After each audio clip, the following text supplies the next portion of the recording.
Sir વારંવાર એક વસ્તુ કહેતા કે આ કશું જ નહીં, માત્ર સમાજ વિદ્યાની પરીક્ષા છે. પ્રી મેન્સ અને ઇન્ટરવ્યૂ માટે તમે કેવી રીતે પ્રિપેર કર્યું, શું સ્ટ્રેટેજી રહી है?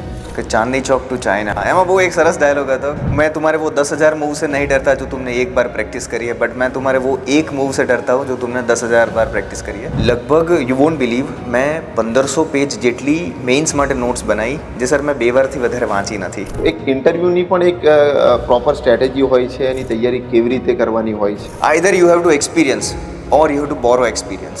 ઇકોનોમી આઈઆર સાથે એસોસિએટેડ છે, સિક્યોરિટી આઈઆર સાથે એસોસિએટેડ છે, હિસ્ટોરિકલ ટાઈઝ આઈઆર સાથે એસોસિએટેડ છે.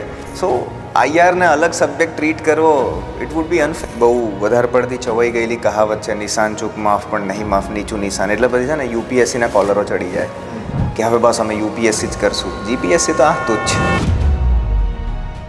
પ્રિલિમમાં મોક ટેસ્ટ અને મેન્સમાં આન્સર રાઇટિંગ કેવી રીતે અપ્રોચ હોવો જોઈએ વિદ્યાર્થીઓનો? કે જે લોકો ડેલીના 2 આન્સર ને 3 આન્સર લખે છે ને એના કરતાં ના લખે.